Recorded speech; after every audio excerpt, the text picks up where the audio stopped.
आइए बच्चों, अब हम बढ़ते हैं हमारे अगले टॉपिक की जानिब, वो है कोडोमिनेंस। यहाँ पर हमें मालूम होता है बच्चों, को का मतलब है एक साथ जाहिर होना। को का मतलब यहाँ पर एक साथ गालिब होना। आगे देखते हैं बच्चों। तो यहाँ पर देखिए बच्चों, कोडोमिनेंस से क्या मुराद है। जब एक मखसूस जीन के दोनों अलील्स एक साथ जाहिर होते हैं, तब नतीजे में दोनों अलील्स से जुड़े खुसूसियात जाहिर होते हैं। इस अमल को कोडोमिनेंस कहते हैं। इस अमल को क्या कहा जाता है बच्चों? कोडोमिनेंस कहते हैं। तो देखिए बच्चों, मिसाल के तौर पर हमने देखा था कि इनकम्प्लीट डोमिनेंस, नामुकम्मल गलबा में हमने देखा था बच्चों, जब capital R small R alleles एक साथ जब मौजूद होते हैं तो दरमियानी खुसूसियात यहाँ पर हासिल होती है या दिखाई देती है, क्योंकि कैपिटल आर अलील जो है वो स्मॉल आर अलील पर मुकम्मल तौर पर गालिब नहीं होता है।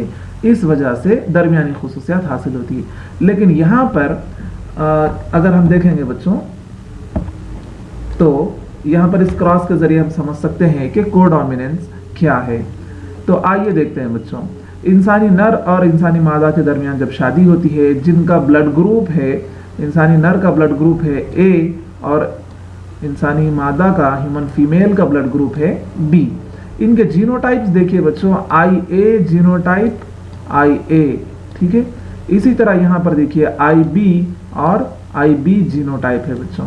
यानी ये अलील्स अगर आप देखेंगे तो आई ए होमोजाइगस ए ब्लड ग्रुप है और यहाँ पर होमोजाइगस बी ब्लड ग्रुप है।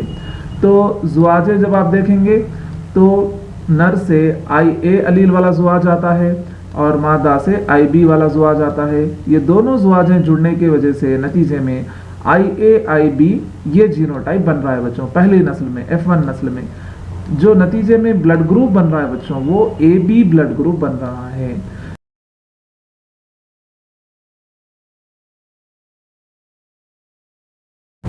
तो बच्चों, अगर आप गलबा का उसूल यहाँ पर अप्लाई करेंगे तो इन दोनों अलील्स में से जो अलील गालिब है उसकी खुसूसियात आना चाहिए। या फिर अगर आप यहाँ नामुकम्मल गलबा का उसूल अप्लाई करेंगे तो यहाँ पर ये दोनों मिलकर मिक्स होकर कोई नया ब्लड ग्रुप आना चाहिए यहाँ पर। लेकिन हो क्या रहा है, देखिए यहाँ पर आई ए की सिफत भी नजर आ रही है हमें और आई बी की भी सिफत नजर आ रही है। यानी ए ब्लड ग्रुप से जुड़े हुए एंटीजन भी रहेंगे इनके आरबीसी पर और बी ब्लड ग्रुप से जुड़े हुए एंटीजन भी इनके आरबीसी पर मौजूद रहेंगे, वो भी बाजू बाजू। इस तरह मान लीजिए ये ए ब्लड ग्रुप का एंटीजन है यहाँ पर, तो ये बी ब्लड ग्रुप का एंटीजन भी इनके आरबीसी पर मौजूद रहेंगे। यानी इस तरह के आरबीसी वाले शख्स को हम ए बी ब्लड ग्रुप वाले पर्सन कहेंगे, हम ए बी ब्लड ग्रुप वाले शख्स कहेंगे, क्योंकि इनके आरबीसी पर दोनों तरह की सिफत नजर आ रही है। वो ए ब्लड ग्रुप वाला एंटीजन भी और बी ब्लड ग्रुप वाला भी एंटीजन है। यानी हम ये कह सकते हैं बच्चों कि दोनों अलील्स गालिब है और दोनों भी जाहिर हो रहे हैं यहाँ पर बाजू बाजू में, side by side they are expressing themselves. यानी बाजू बाजू में वो जाहिर हो रहे हैं, मिक्स नहीं हो रहे बच्चों।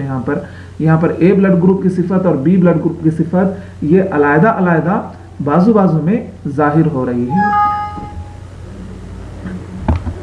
आगे देखते हैं बच्चों।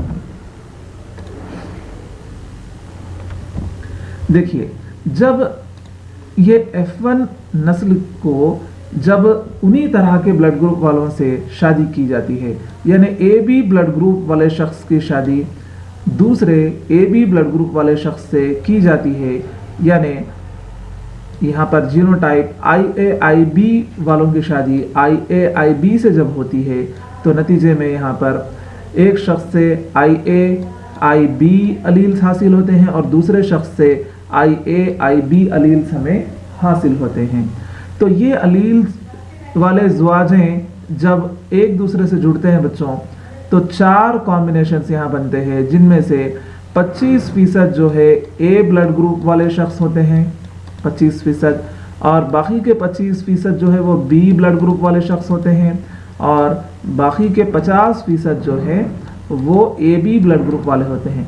यानी बच्चों, अगर किसी की शादी होती है जिनका जिनके वालिद और वालिदा दोनों के ब्लड ग्रुप्स ए बी हैं, वालिद का ब्लड ग्रुप और वालिदा का दोनों का ब्लड ग्रुप ए बी है, और उनके अगर 4 बच्चे हैं तो इम्कानात है चारों में से 25%, यानी एक लड़का जो है उनका ए ब्लड ग्रुप वाला होगा, फिर बाकी के एक लड़का या फिर लड़की वो बी ब्लड ग्रुप के होंगे, बाकी के 50% जो उनके बच्चे होंगे, यानी 4 में से 50% यानी 2 बच्चे होंगे, वो ए बी ब्लड ग्रुप के होंगे। तो यहाँ पर फिर F2 नस्ल में भी आप देख सकते हैं बच्चों, दूसरी नस्ल में भी यहाँ पर कोडोमिनेंस नजर आ रहा है। तो बच्चों ये कोडोमिनेंस है। आगे देखते हैं बच्चों,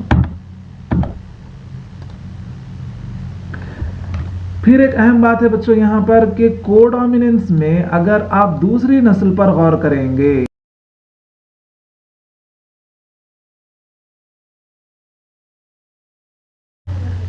अगर आप कोडोमिनेंस में F2 नस्ल यानी दूसरी नस्ल पर गौर करेंगे बच्चों, तो फिनोटाइपिक निस्बत है 1:2:1, यानी एक ए ब्लड ग्रुप वाला शख्स रहेगा, ए बी ब्लड ग्रुप वाले 2 रहेंगे और बी ब्लड ग्रुप वाला एक शख्स।